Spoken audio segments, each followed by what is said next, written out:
Have you ever wondered why, in a world of science and technology, the figure of the devil refuses to die? Why, even in the most skeptical minds, the image of absolute evil still holds a terrifying fascination?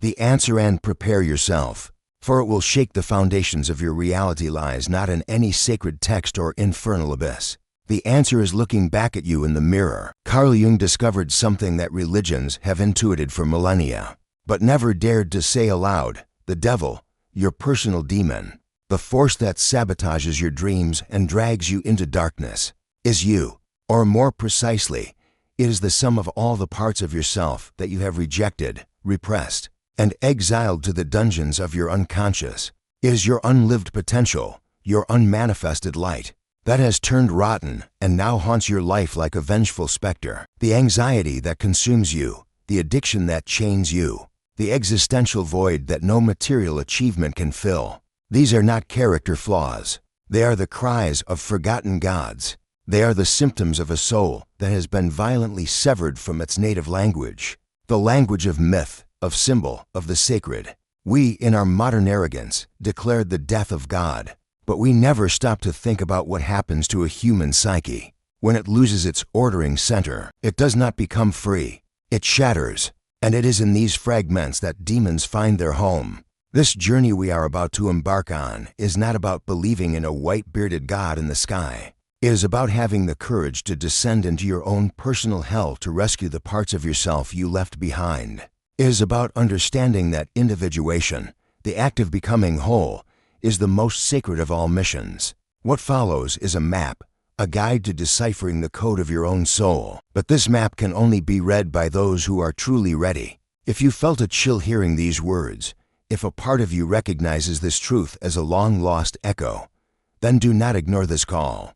Your presence here is not an accident. Subscribe not to support a channel, but to declare to yourself, in an act of power, that your journey toward wholeness has begun now. The subscription is your first step out of the darkness. Hit the like button as a symbolic act. Each click is a beam of conscious light that you choose to cast upon your own shadows. It is your yes to the journey that follows. Comment "I seek wholeness" as a seal, a commitment made not to me, but to the deepest part of yourself that yearns for integration. By writing these words, you make them real. Now, and only now, if you have made this choice, proceed. The door is open. Our journey begins by dismantling the greatest prison of all, the idea that religion is a set of literal truths external to us. We were taught to debate the existence of God as if he were an object to be found in the universe, like a distant planet. This is the fundamental error that has imprisoned us for centuries.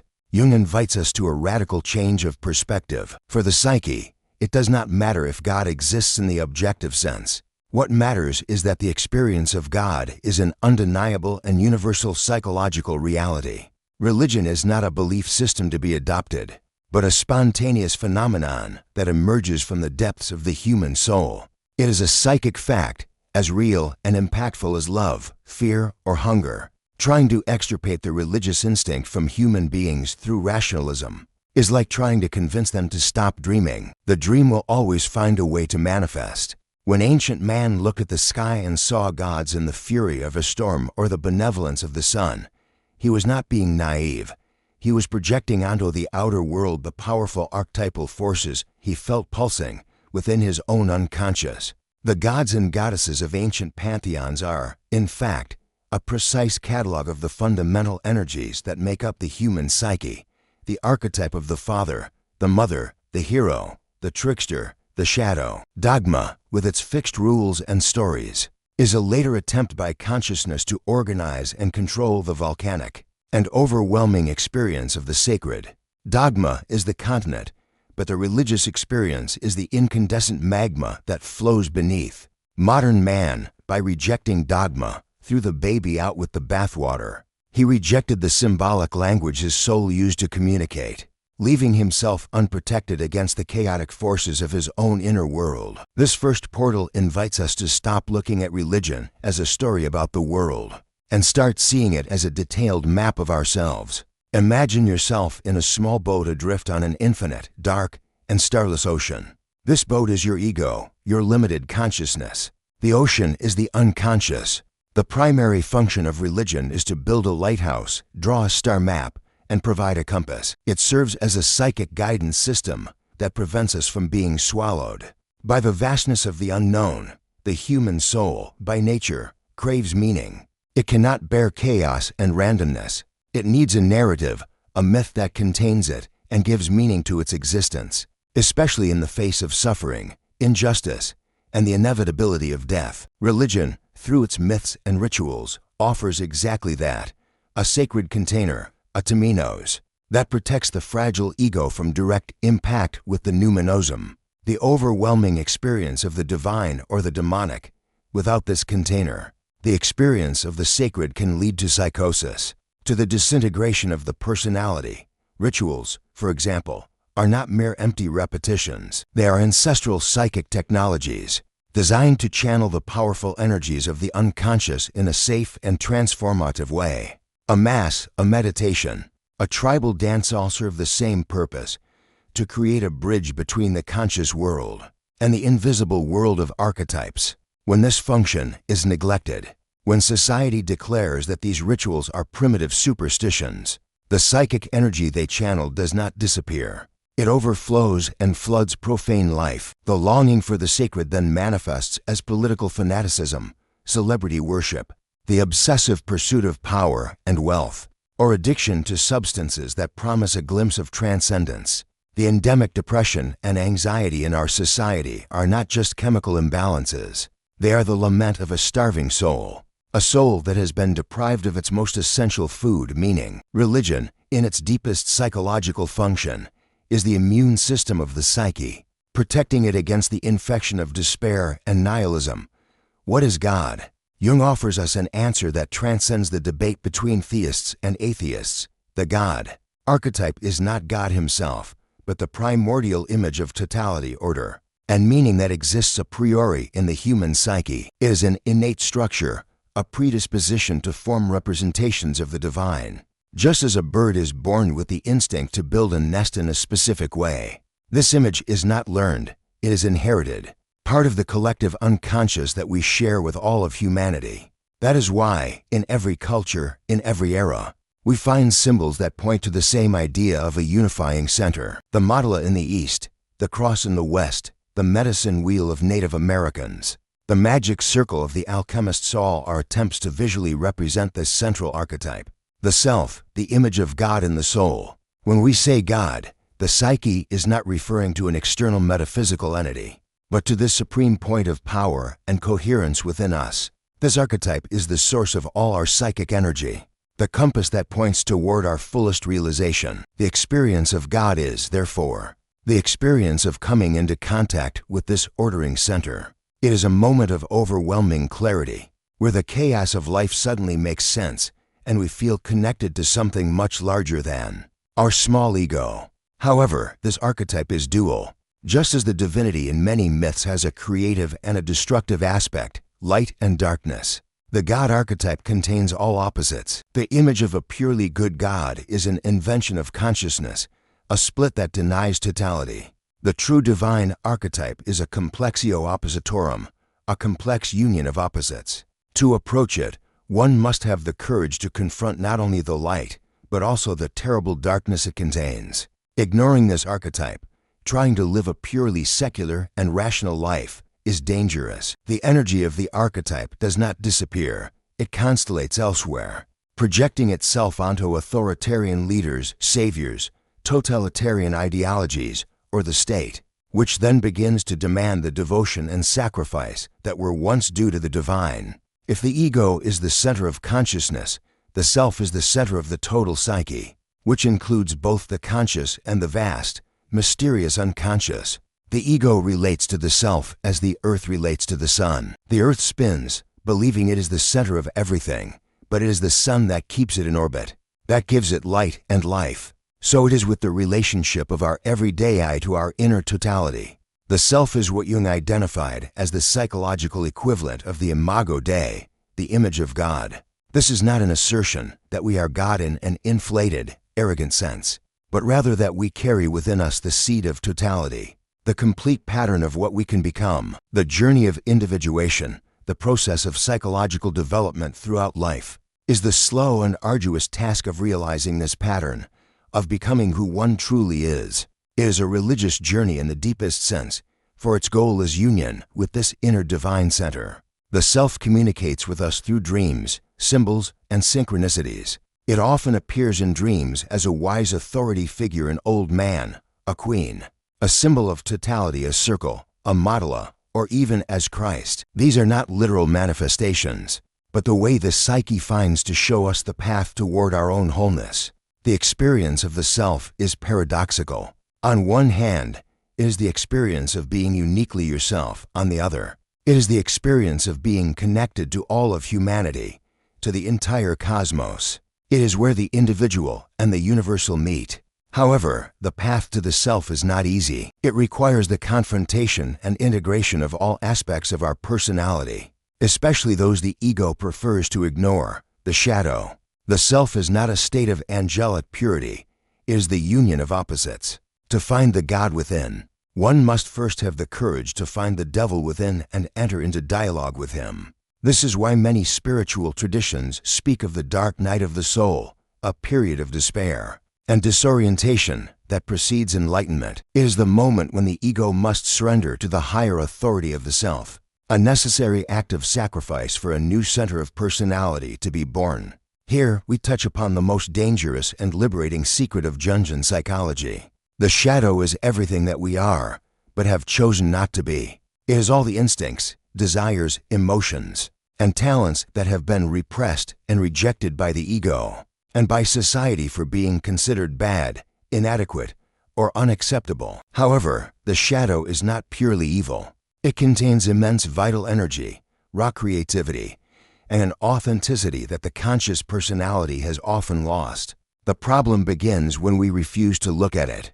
The more we repress the shadow, the darker, denser, and more hostile it becomes. And since we do not recognize it as part of us, we project it onto others. The neighbor we hate, the politician we despise, the social group we demonize often. They are just blank screens onto which we project our own unrecognized darkness. This is the psychological mechanism behind all prejudice, all holy wars, all witch hunts. The figure of the devil, on a collective level, is the ultimate projection of the human shadow. He is the scapegoat for all the evil we cannot admit in ourselves. By creating a figure of absolute evil external to us, we allow ourselves the illusion of being pure and good. But as Jung warned, there is no light without shadow, no psychic wholeness without the integration of imperfections. The journey to holiness, paradoxically, passes through a courageous dive into one's own darkness. Integrating the shadow does not mean acting out destructively. It means bringing our dark aspects into the light of consciousness, acknowledging them as our own, dialoguing with them, and extracting the energy and wisdom they contain. An aggressive instinct, for example, can be integrated and transformed into assertiveness and courage. Envy can reveal a deep, unfulfilled desire that needs to be pursued constructively. The devil you fear does not want your destruction. He wants to be recognized. He guards the treasure you most need to become whole. The true spiritual battle is not between good and evil in the world, but between consciousness and unconsciousness within your own soul. If a dream is a personal myth, then a myth is a collective dream. The great myths of humanity, the hero's journey, the creation of the world, death and resurrection, are not primitive scientific explanations of the universe. They are profound psychological dramas that illustrate the archetypal patterns of the human soul's development. They are to society what dreams are to the individual, a direct communication from the unconscious, rich in wisdom and guidance, expressed in the universal language of symbols. The conscious mind speaks with words, the unconscious speaks with images. A symbol is not a mere sign. A traffic sign points to a single thing. A symbol, on the other hand, is the best possible expression for something that is still unknown or cannot be fully expressed by reason. It is alive, multifaceted, and resonates with deep emotional energy. The cross, the serpent, the tree, the water, these are not arbitrary symbols. They emerge spontaneously from the collective unconscious in different cultures because they represent fundamental psychic realities. The serpent, for example, can symbolize danger and betrayal. but also healing and renewal, the shedding of skin. It contains the opposites. To decipher the symbolic language of myths and your own dreams is, therefore, to learn to read the script of your soul. It is to understand that when you feel trapped in a labyrinth in your life, the myth of Theseus and the Minotaur can offer a map to the exit. When you need to sacrifice an old part of yourself to be reborn, the story of the phoenix resonates with your experience. Myths show us that our most personal struggles are not just ours. They are human, eternal. They have been lived and mapped by countless generations before us. The loss of myths in modern society is a psychological catastrophe. Without these grand narratives to contain us, we are left isolated in our small personal stories, feeling that our problems are unique and insurmountable. We feel like actors on a stage with no script, no direction, and no purpose. Rescuing myths is not an intellectual exercise. It is an act of rediscovering our own story within the great story of humanity, of reconnecting our individual lives with the eternal patterns of the psyche. In our world dominated by abstraction and digital information, ritual is often viewed with disdain, as an empty and superstitious practice. This is a profound misunderstanding of its vital psychological function. Ritual is the technology that transforms symbolic truth into lived experience. It is the bridge that connects the abstract world of ideas consciousness with the concrete, an imagistic world of the body and the unconscious. The psyche is not transformed merely by understanding a concept. It is transformed by experiencing that concept in an embodied way. You can read 1,000 books on forgiveness, but the ritualistic act of writing a letter and burning it has a much greater transformative power, because it involves the body, the senses, and emotion, speaking directly to the language of the unconscious. Religious rituals, in their origin, were designed with impressive psychological wisdom. Baptism, for example, is not just a symbol of purification. It is the physical experience of water, of rebirth, that imprints this transformation on a deep level of the psyche. The Eucharist is not just the remembrance of an event. It is the act of symbolically ingesting the divine, making it a part of oneself. These acts create a sacred space and time, distinct from profane life, where communication with the unconscious can occur in a safe and focused manner. When we lose collective rituals, we often unconsciously try to create our own small rituals. The way we drink our coffee in the morning, the routine before an important presentation, superstitions in sports. These are ailing attempts by the psyche to restore order and connection to the sacred. In a desacralized world, the task for modern man is not necessarily to return to ancient rituals, whose meaning may have been lost, but to rediscover the importance of the ritualistic act itself. Creating your own personal rituals, a daily moment of reflection, lighting a candle to mark an intention, walking in nature with mindfulness can be a powerful way to reopen the channel of communication with the depths of your being. Ritual anchors the spirit in matter and reminds the ego that it is not the only master in its own house.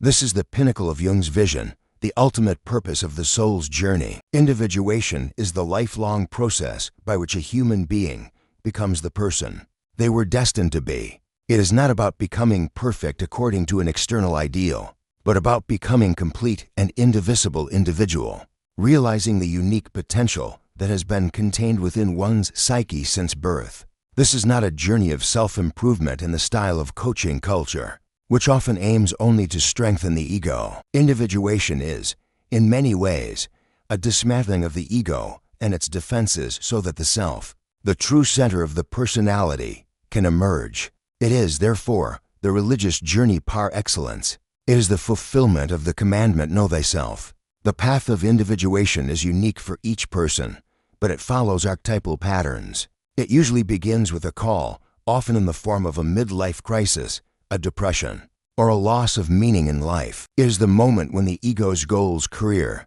family, status no longer satisfy the soul's hunger. The first stage generally involves the confrontation with the shadow, as we have already explored. The second involves an encounter and dialogue with the archetypal figures of the soul, the anima, the inner image of the feminine in a man, and the animus, the inner image of the masculine in a woman. This is the process of integrating our inner psychological counterpart to achieve a greater balance. Finally, the journey leads to the confrontation with the archetypes of the wise old man meaning and the great mother nature, culminating in the emergence of the self. This process is analogous to the opus magnum of the alchemists, who sought to transform the undifferentiated personality into gold, the realized self. It is a solitary and often frightening journey, which requires us to differentiate ourselves from the expectations of family, culture, and the collective to find our own inner law. It is the final answer to the question of the meaning of life.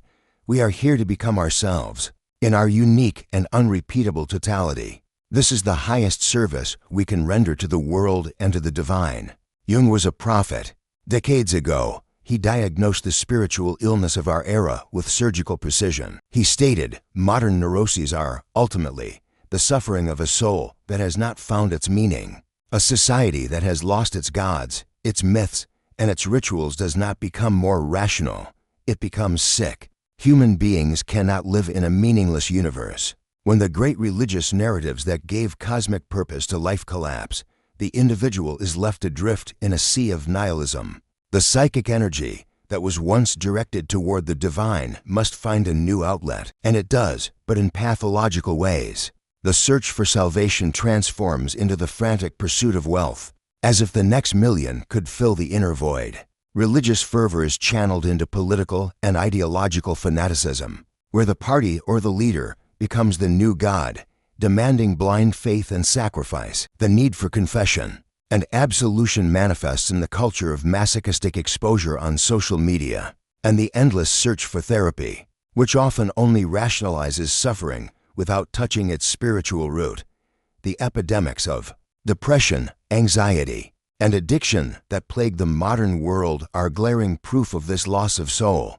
They are the forgotten gods taking their revenge. The compulsion to buy, to eat, to consume pornography, or to work to the point of exhaustion are, in fact, desperate and unconscious rituals to appease a spiritual hunger we no longer know how to name.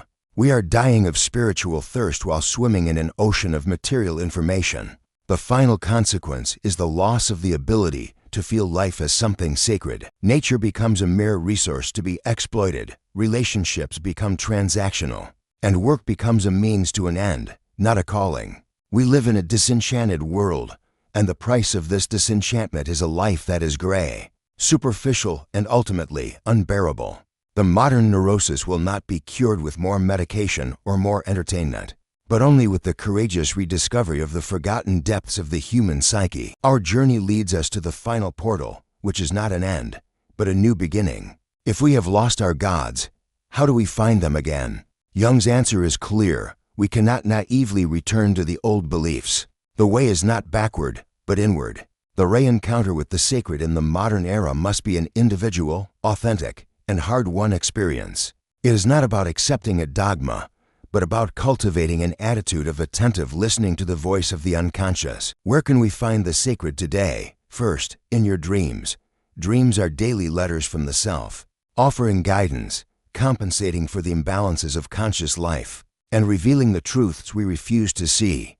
To learn the language of your dreams is to learn to dialogue with your inner guide. Second, in nature. In a world of concrete and screens, a moment of silent contemplation of a tree, the ocean, or the starry sky can reconnect us with the mystery and intelligence that transcend the human mind. Nature is the visible manifestation of the archetypes. Third, in creativity. Painting, writing, dancing, composing, any creative act is a religious act, for it makes us a channel for the images and energies that emerge from the unconscious. In creativity, we dialogue directly with our soul. And finally, in authentic human relationships, where we dare to show ourselves with our light and our shadow, creating a space of acceptance where the self of another can meet our own. The final destination is not to find a new set of beliefs, but to develop a living religious function within ourselves. It is to live life symbolically, perceiving the hidden patterns and meaning behind everyday events. It is to understand that every challenge is an initiation, every relationship is a mirror, and every crisis is an opportunity for death and rebirth. The re-encounter with the sacred is the act of transforming one's own life into its most important ritual, where every step on the path of individuation is an act of worship to the totality that inhabits and calls to us.